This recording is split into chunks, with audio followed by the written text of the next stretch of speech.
Okay. Anyone, please confirm.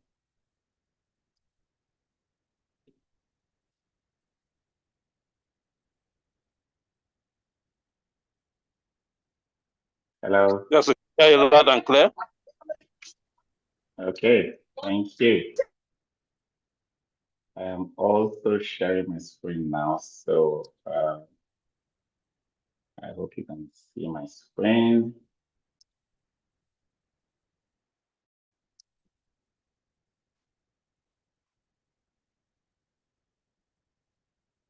It's another Thursday. I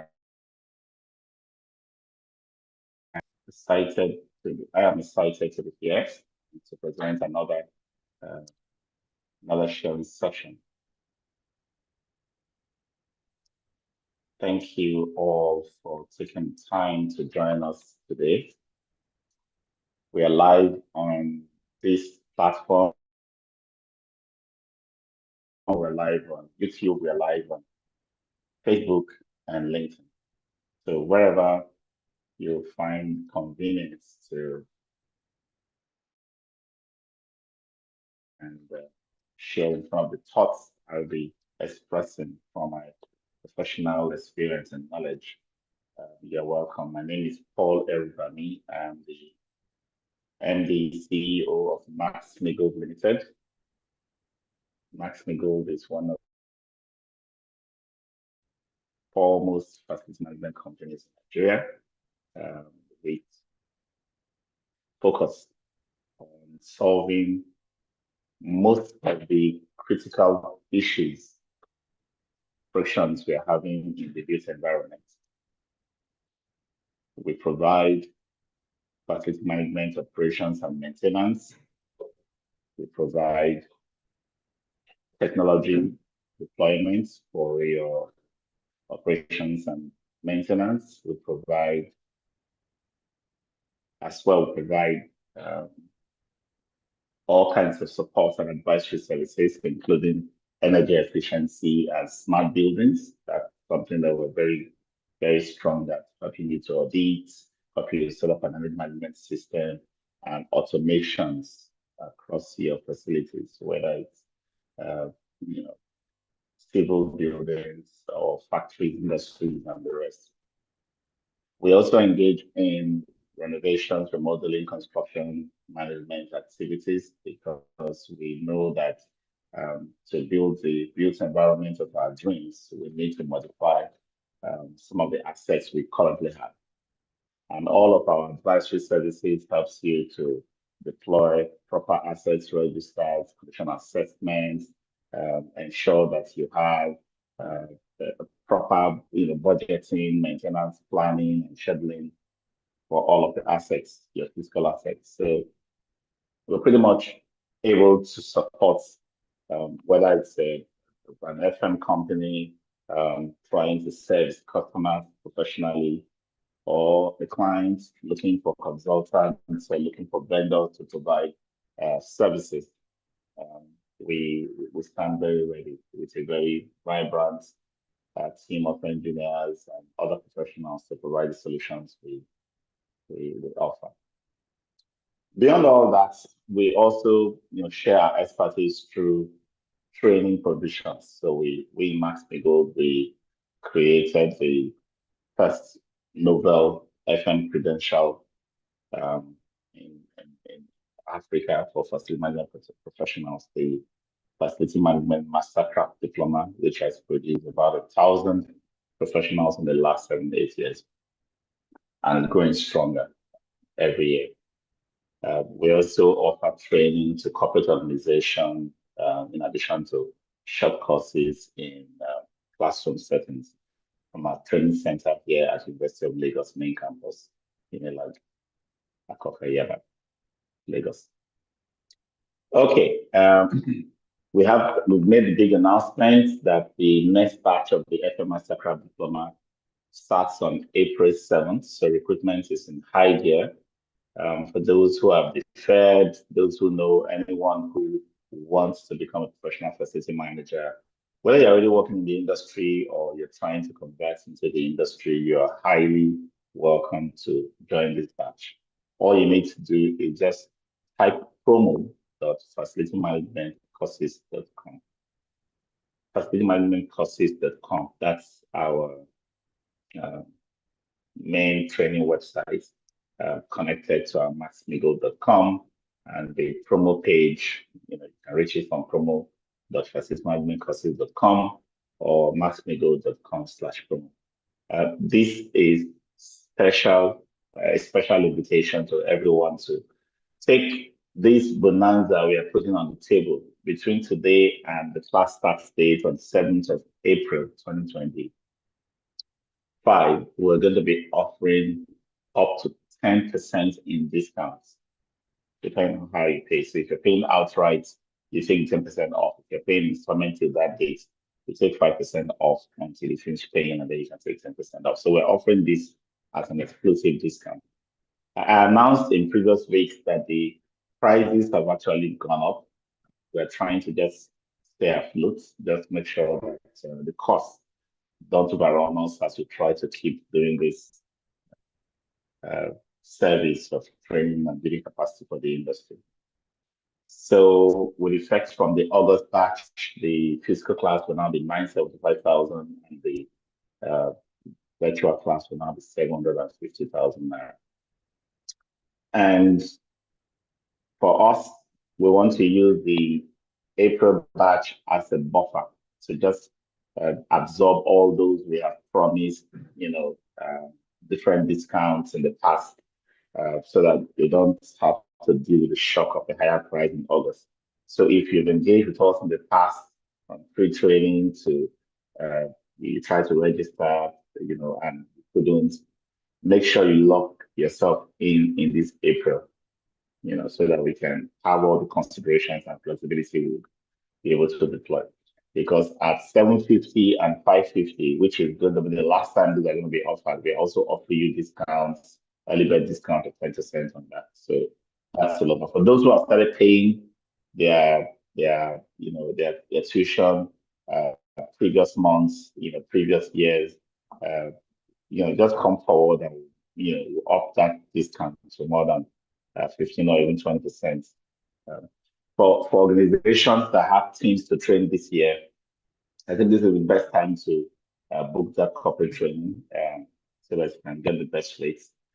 We give organizations with teams of 10 or more and a whopping 50% off on our listed price. Okay, so take advantage of that. We even make special offers for the virtual program and the number of people that are going to be signing up. Okay. So that's by way of special announcements. Everything else seems to be going on well. 2025 looks like a year of recovery, if you ask me. Things are beginning to look up. Organizations are beginning to come out with, bids and proposals that are kind of suspended, kept in the cooler for the last 1 or 2 years since they're coming out now.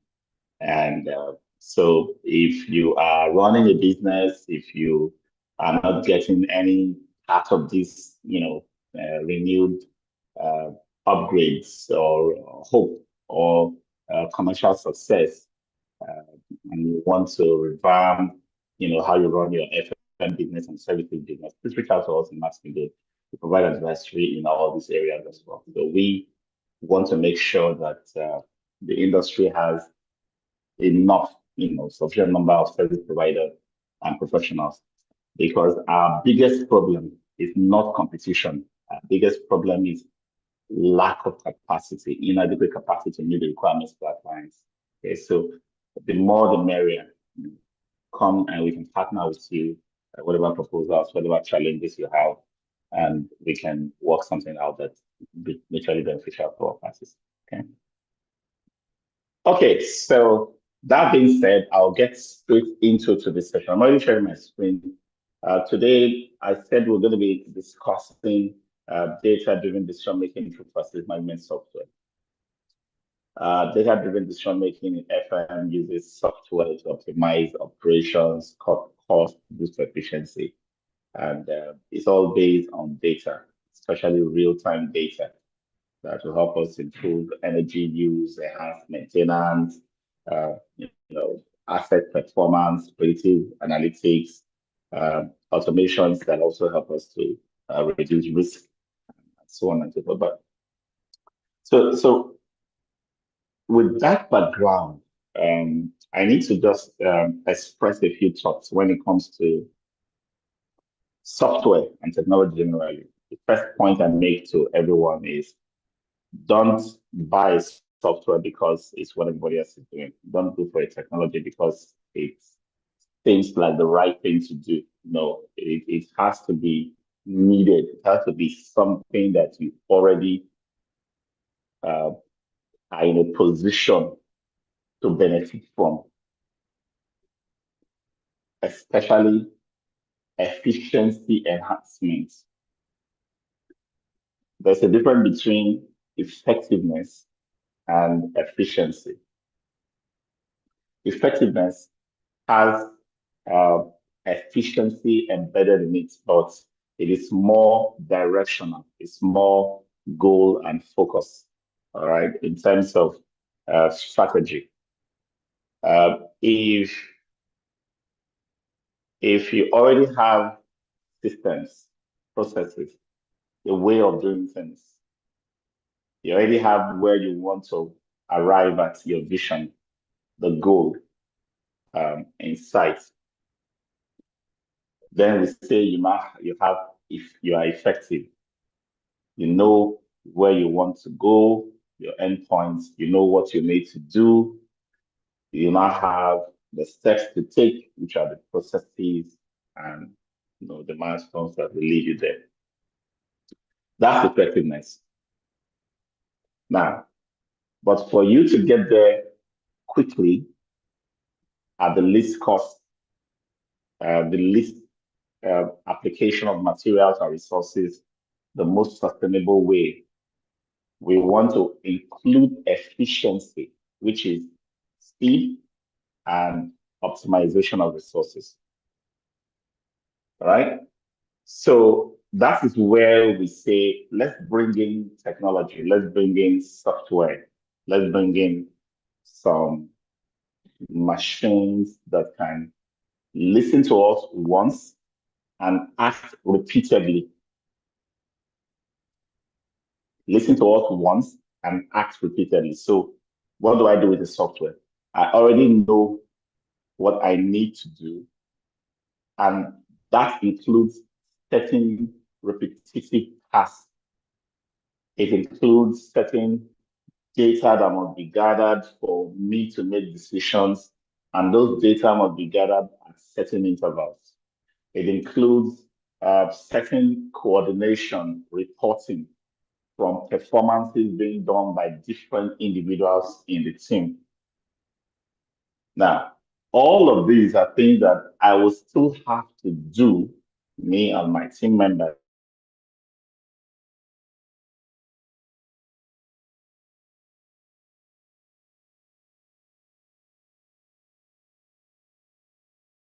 We could just keep increasing our team, right? Or we could get a machine that we can tell this is what we want to do once we set it up, we configure it. And because we configure it with the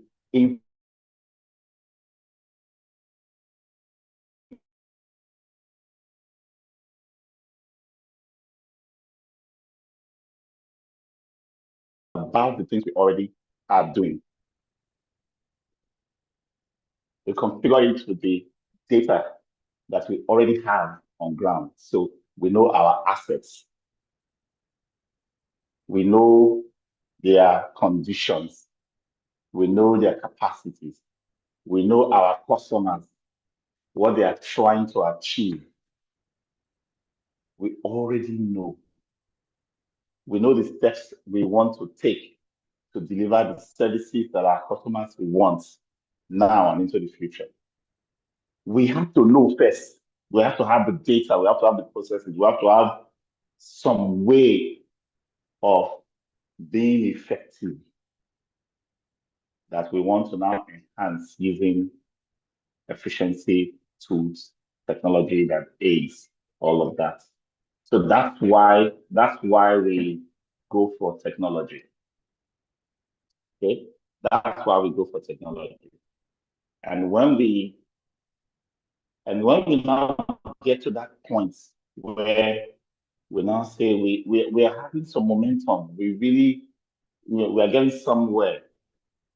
This is something we really are sure we want to do. We now ask ourselves, what can enhance it? What technology can we deploy? And so the first point before you start thinking of technology is, do we have the data? Do we have the processes? Do we have the everything manual first in place? And that's the biggest challenge we have to effectiveness and efficiency improvements in our workplaces and everything we do. Because often we just lack that basic understanding of why, what, why is strategic, what is tactical, and how is operational. We have to deal with all that first. And then from where we sit or stand, we already have log books, we already have work orders in papers, we already have asset registers in spreadsheets, we already have a maintenance program in spreadsheet, we already have. So we must move from that data points, that process-driven approach to say, okay, so if I have assets in this asset register, how can I monitor asset performance using facility condition index? How can I impute and automate the process of gathering condition information from my inspection? Because I could do inspections in other inspection logs and spreadsheets. I could do maintenance planning and scheduling and maintenance execution in different logs.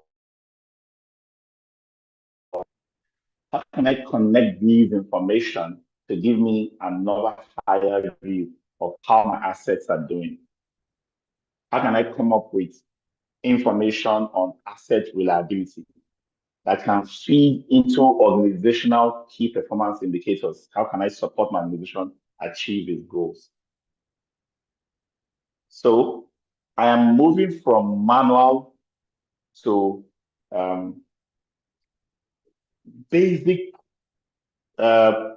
efficiency improvements using some technology that helps me analyze data.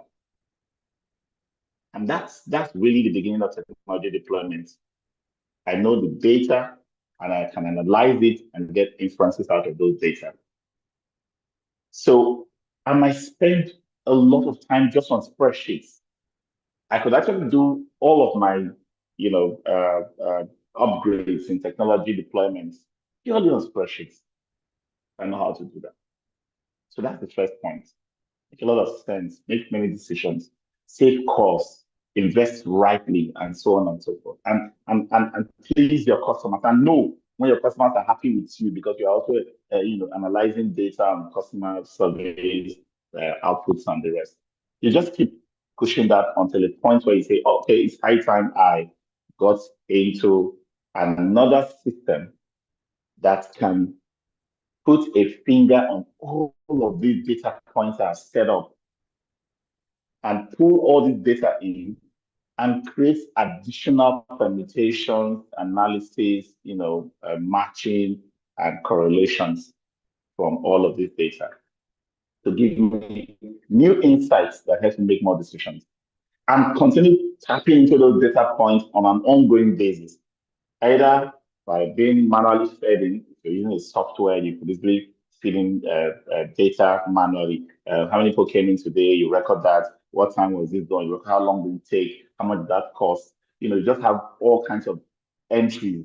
The technicians are making entries, cleaners are making entries, security guys are making entries, your procurement guys are making entries. everybody, they're just making different entries. All those entries are putting data into the system for onward analysis for decision making.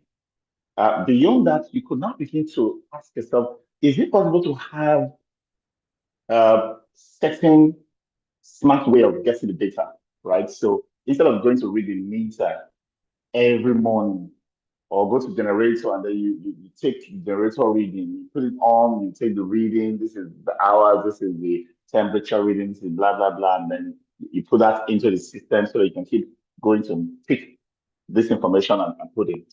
What if I have a small device that I can embed into that generator, that I can embed into that meter, right?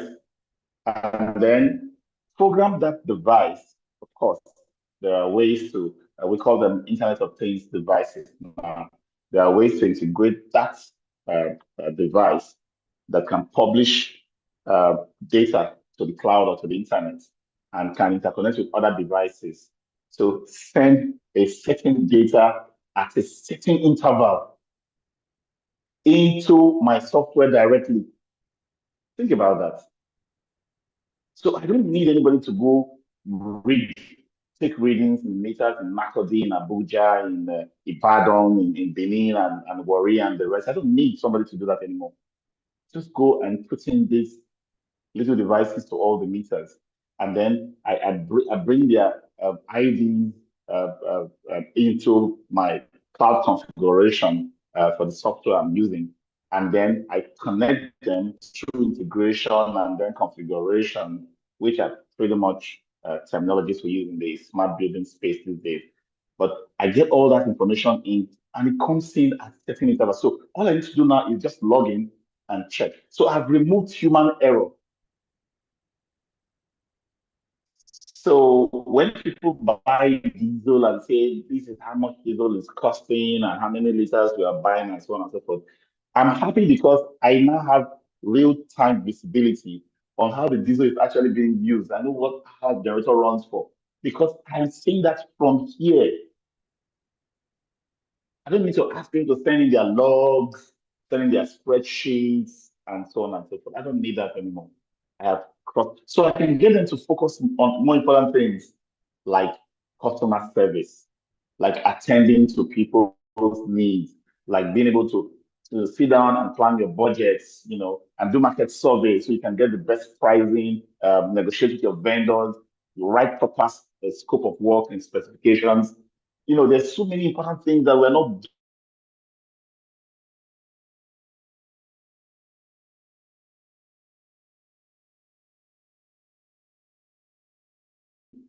because we are busy flying enough because we're not even getting enough data and we're not analyzing them well because we don't have the right technology to acquire the data and analyze them. So it's very key that we are able to move from that manual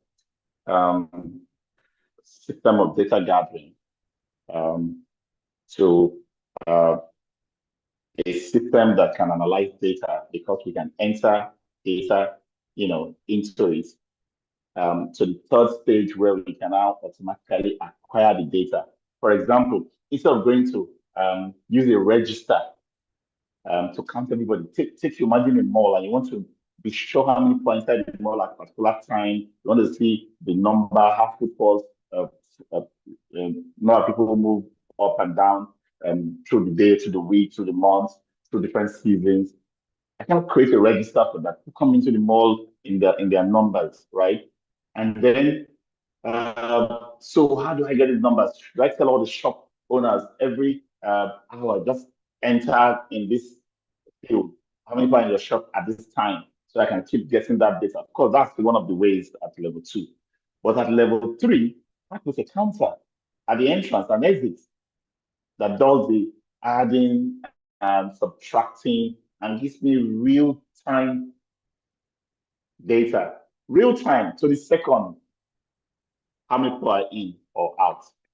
I can also use occupancy sensors across the mall that can sense, people's presence through body heat and actually tell me these are the number of people and sensing at this time, real time again.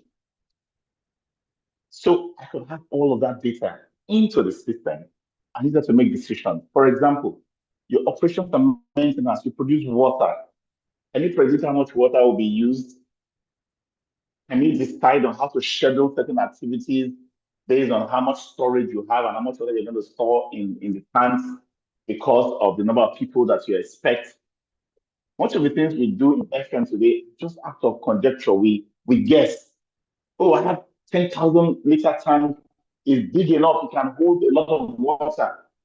But how much water does one person on the average who enters the facility use per hour? Do you already know? Because you might run into issues in operations. Maybe you're trying to, revamp a borehole, or you're trying to refurbish a water treatment plant or something, and you feel so confident that your water storage tank holding enough water is good enough. But you're probably oblivious about the fluctuations in number of users and how the number of users affect the rate of use on the aggregate. So something as simple as that can put you into an emergency situation. So these are data points. We cannot take any decision in FM. Any. Somebody wants to install a solar system to power certain critical assets, and they just look at the rating on the nameplate. Oh, this thing is 3.8 kilowatts rating, power rating. Therefore, we'll get a 3.8 kilowatt capacity inverter system and blah, blah, blah number of solar items and solar panels and so on and so forth. Oh, guess what? You need to actually confirm how much energy was, how much power, how much current, and then how much energy at time, real time, consistently over some time, so that you can use that data to say, at peak, this is it. At off peak, this is it. So that when I'm planning what I'm going to install, I make sure I can capture or cover for peak in my planning. Everything you make decisions about today without any input of data is a mistake, always a mistake. So we've gone from manual processes, which you must first have. So if I come to your site, I want to first see your asset register, your incident reporting sheets, your work order sheets. I want to see your preventive maintenance plan. I want to see your condition assessments, which are now they converted into your deferred maintenance logs that captures all the inspections you do on a daily basis. I want to see the templates you're using for doing inspections. I want to see your toolbox talks meetings that has, the schedule of the toolbox talks, the activities of the agenda done in it, what is covered, and attendance signature. I want to see the incidents report or HSA report that captures, all the injuries, captures all incidents on your site. I want to see the power and energy logs that you keep. I want to see, the occupants data coming out information. There's so many things that you already should be doing on paper, logs, spreadsheets, and all of that. We will get rid of them over time because it is not efficient. But if you don't have them in place, you come to work every day, you sit around and look around and you do things, and you don't have any paper trail to what you are doing. You don't have any evidence. You don't have any data to truth back what you are doing. You cannot refer to historical information. You're wasting your time. That job is not helping you. Neither are you helping the organization. You're wasting everybody's time. That's where you start from. I see how all of that logs and papers are worked into spreadsheet, and I see how you try to make sense of, all these logs and spreadsheets, and then you move from there to a software. So when I come to deploy a software for you, I'm going to take your logs and spreadsheet, your plans and your execution, everywhere you've ticked and written certain numbers. I'll move all of that into the software. I'll take your process documents, how this is done, step one, step two. I'll take them, I'll program them into the software. What am I basically doing? I'm now transferring your processes, your data. I'll take your site plan, your floor plans, I'll scan them into the software. Why am I doing all this? Because at some point, I will need to be able to keep capturing the information I used to put on logs and spreadsheets now into the software. The software can do more comprehensive analysis, can add additional insights, can do benchmarks by looking at information from the internet and give me a lot of insight. And if I build any AI into it, oh well, that's another world because I can now automate a lot of the data analysis.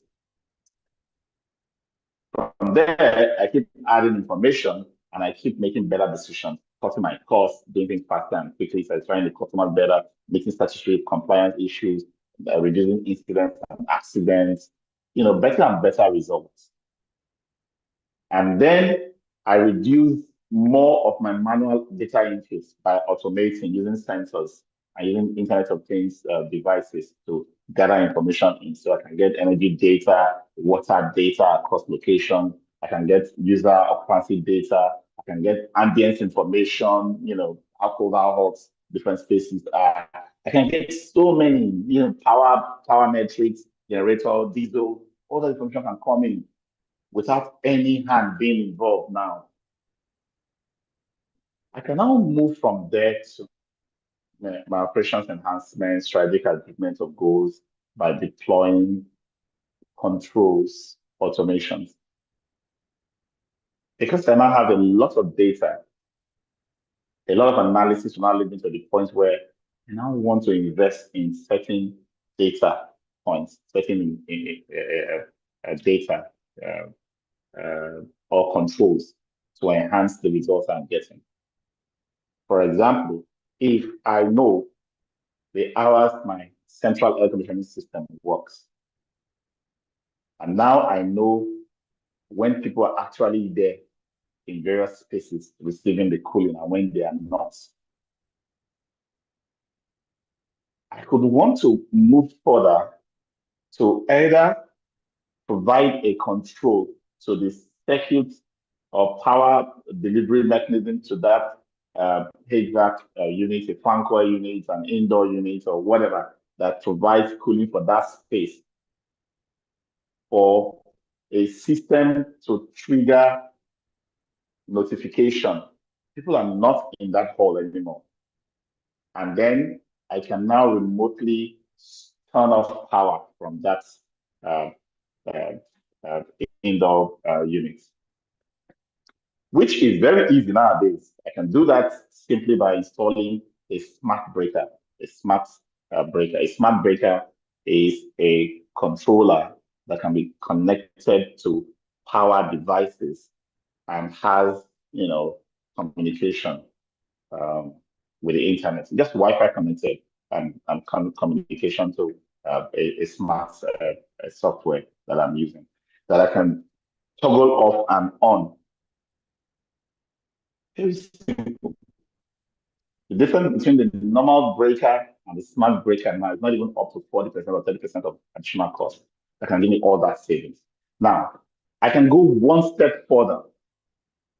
I can build in automation into the software using simple configurations to say when there is no more, somebody in that room or that space or that hall, send a signal to this breaker, which is now connected to the same platform, to turn it off. That removes me again from that operation, from that activity. I've built in my logic, my brain, my knowledge into it, and I told it what to do. Every time people come in, it tells the breaker, power on the AC, without anybody taking any step. And when the last person leaves, 3 to 5 minutes later, it says power down the AC. That automation alone It's not only not, see, I'm not going beyond data. I started with data. I put all of that data in. I manipulate the data, manually and analyze it to make better decisions. Now, one of the decisions I've been to me to automate. Now I bring in IoT sensors, controllers that can help me with this automation. I've done all the programming. So it now begins to happen that things are going off and on according to need, not completely demand driven. In fact, I can get to the point where I can put in ambient temperature sensors that responds to my body temperature. If I want to feel 25 degrees all the time, I tell it I want to feel 25 degrees. I don't want cold, too cold. I don't want too hot. And I can program that air conditioning that is on, not just I'm going beyond the on and off now. I can program its thermostat to, always stay within a certain ambient temperature. So that's how far we can go, but it has to start from somewhere. It has to start with the data. It has to start with the knowing what you are doing. So when we engage about technology, we actually want to start with training so that people who want to deploy technology need to first understand facility management. Need to first understand, you know, uh, all of this data interplay, all of these requirements before we start talking about um, software. Okay. Data-driven decision making enhances operational efficiency and cost control. We established that. Real-time data enables proactive maintenance and resource optimization. There's a lot of wastage going on because we are acting on data after the facts. Something has already happened before we saw the data. Imagine if you can see the data real time, or if you can have a smart alert system that notifies you that this is going beyond the stretch. People have left that space and so on and so forth. IT helps track performance, compliance, and sustainability goals. There's just no way you can say I'm doing well or I'm improving without actually tracking data, sequencing, trends. And you can't see ahead if you cannot analyze the past. So all forecasting, all risk mitigation and management system depends on data from the past.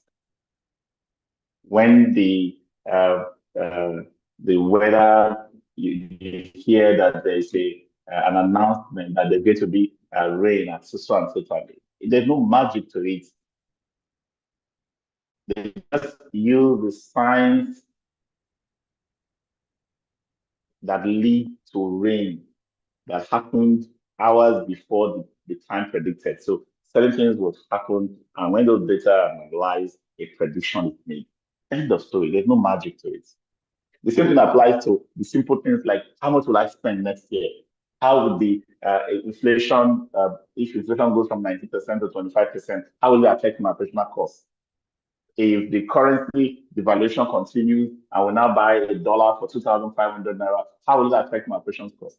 Those things are things that you cannot just guess about.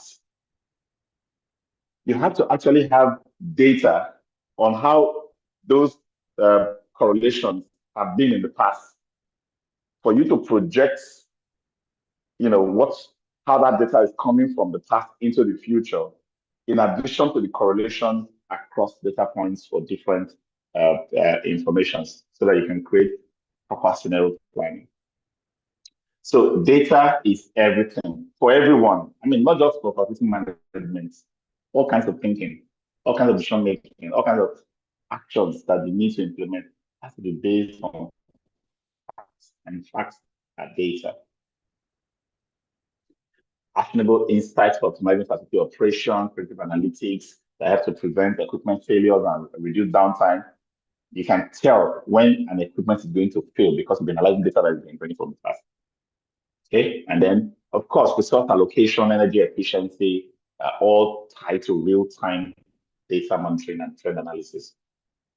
Okay, data-driven reporting improves accountability and performance tracking. How do you know somebody that's going to do well? When you do interviews, like, what do you ask in interviews? You try to find out, you know, kind of extrapolate some of the data of their past to see if they'll be good candidates for the role, isn't it? Everything has to do with data. There has to be something you can reference. Okay. Your maintenance, your asset tracking, your space management are all streamlined, with data built into software. Somebody says, your facility is 2,000 square feet or square meters, and you need to admit 100, more employees. How will you fit them in? You either go from room to room, looking at the furniture one by one and deciding how to rearrange them and how many more can come in, or you could already have all that information in as built drawings, furniture arrangements that you can, even with AI, just use a simple command to say how many can fit into where, what kind of furniture models can we use, and information can come up on how to put in all the 100 people into the space without much stress. And there are so many things that you can do. There are dashboards that can pull information from multiple sources.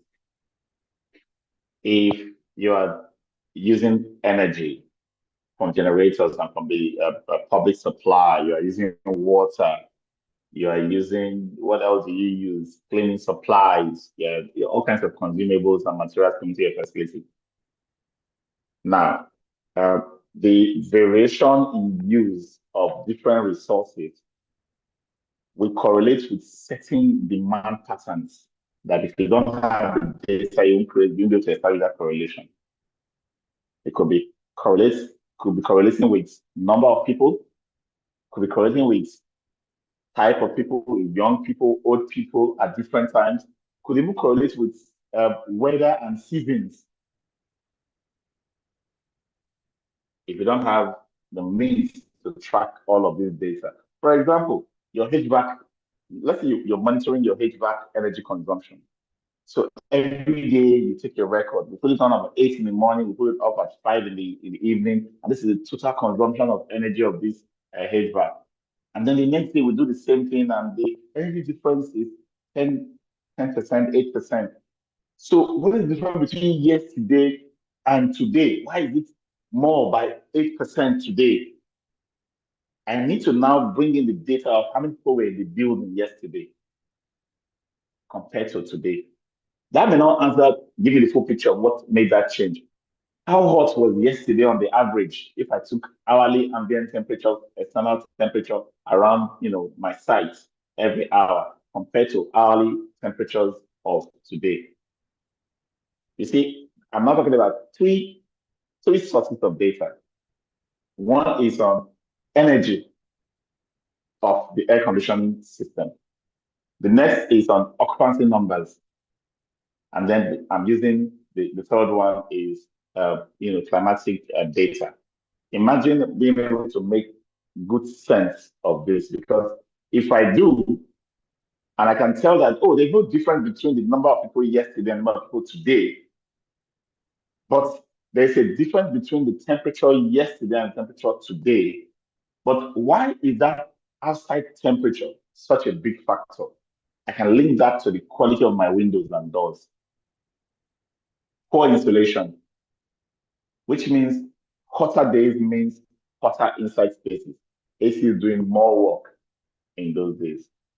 If you can establish that difference between a hot day and a not so hot day and the impact on air conditioning, I can create a business case for windows replacement using grade materials that will completely insulate my space so that outside can be as hot as it wants and inside will just be cool.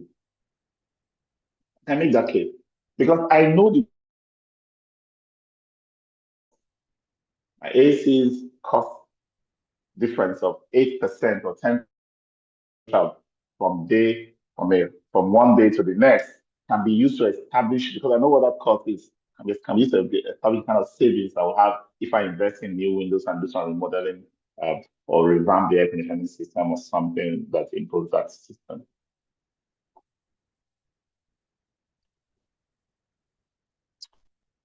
So how do you decide what kind of software, what kind of technology to deploy? Organizations needs is the first consideration. And FM learns and understands everything about this organization first before anything else. So you must understand your organization's strategy. And this includes everything, concerning how it invests, the kind of customers it targets, the kind of services it provides, the promises are made to its customers and major stakeholders. It deals with, profitability of the organization, the competition in the industry. You first understand all of that. You must understand your organization's business as an FM before you start looking at the different solutions you will bring on to the organization to help. Because there are certain things you want to deploy. Let's take financial considerations for example. This is an easy example because we can all relate with it. One solution would be capital intensive upfront. I have to get my own servers. I have to get front end deployment costs, consultants, integrators costs, software licenses, and all that. And then going forward, it's just maintenance fees I'll be paying, which is not so much. That's one option. Another option is a subscription approach where you don't have to cough out the chunk of money at once. Um, but I can spread it all out. I sign a long-term contract, 3 years, 5 years, and make sure I pay, the little money that can even come from my Apex account. I can't just make that decision on my own as an FM. I need to understand my organization's investment profile and the way it makes decisions regarding investment, considering internal rate of returns, for example. That is my first basis of consideration. Would the organization be happy to make a front-end investment because they want to save on taxation, or would they be happy to, expense this investment and just make it an OPEX cost and not worry about the impact on taxation or the balance sheet and so on and so forth? These are big decisions that FM normally don't even think about.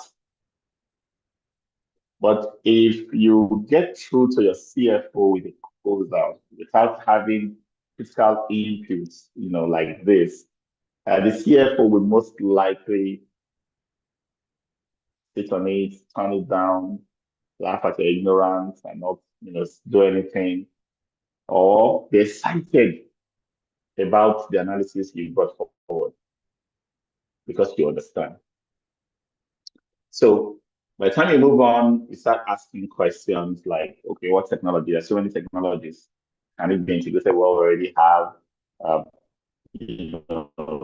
or do we have to, buy afresh all what we have in place?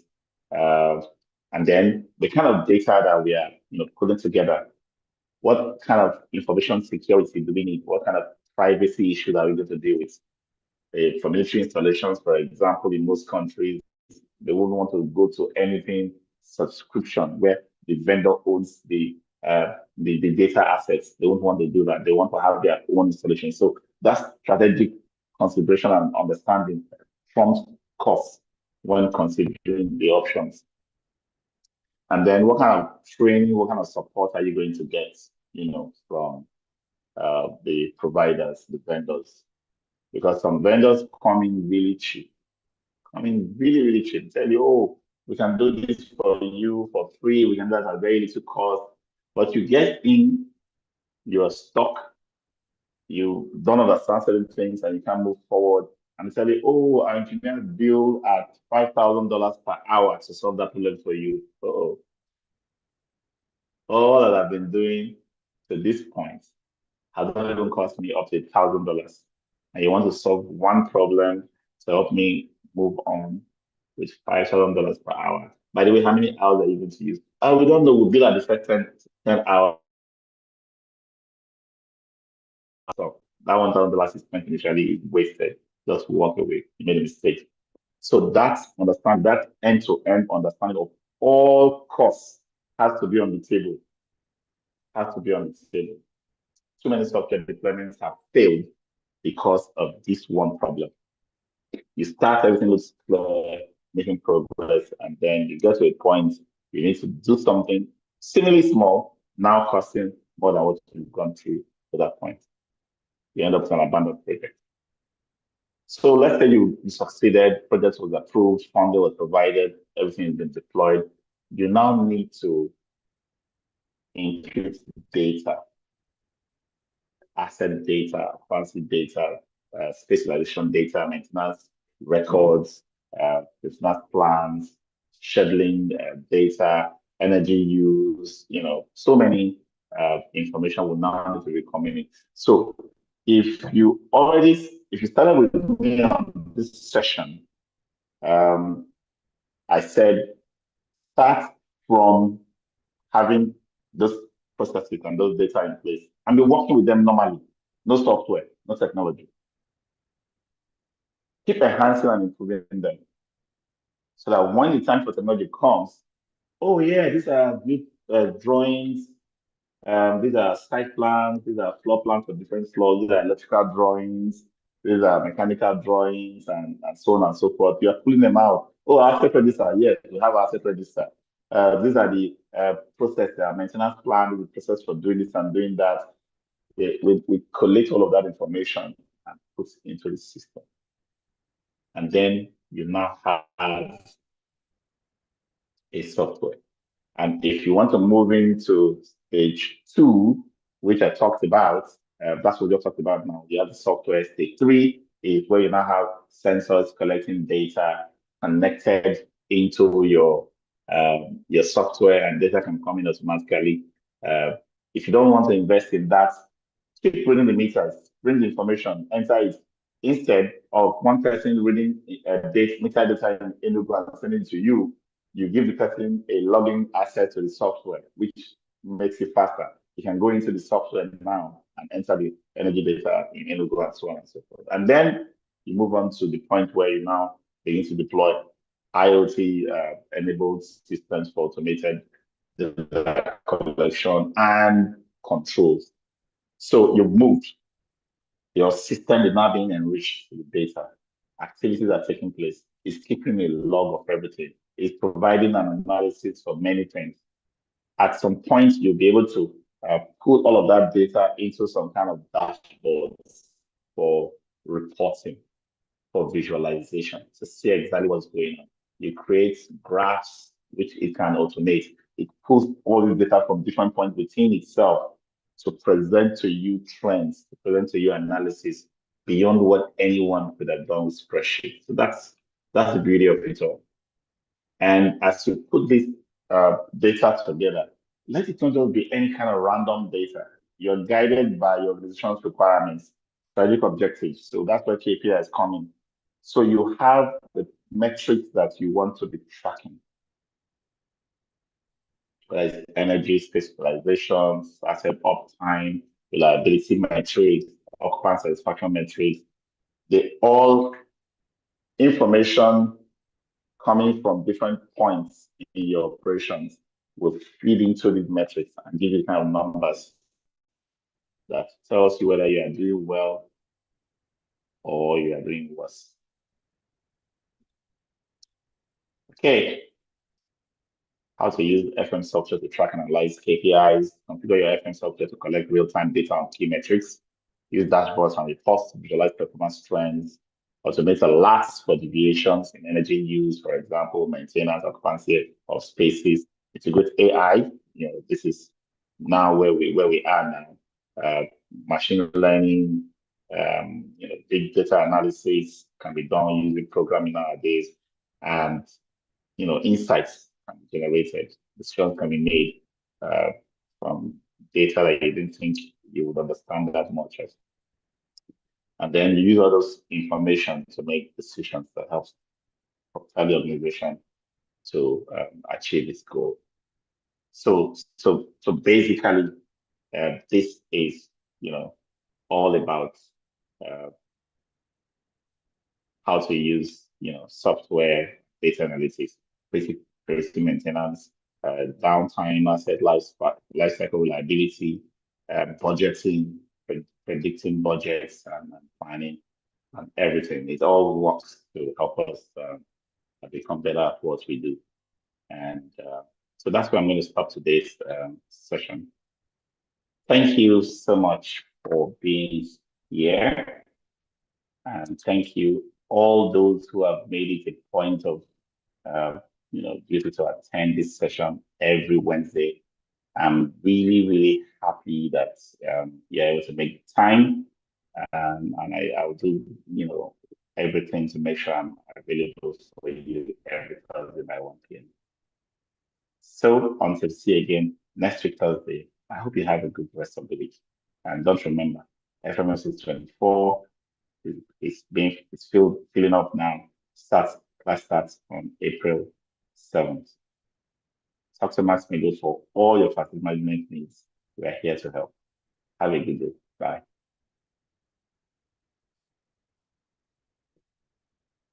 Goodbye, sir.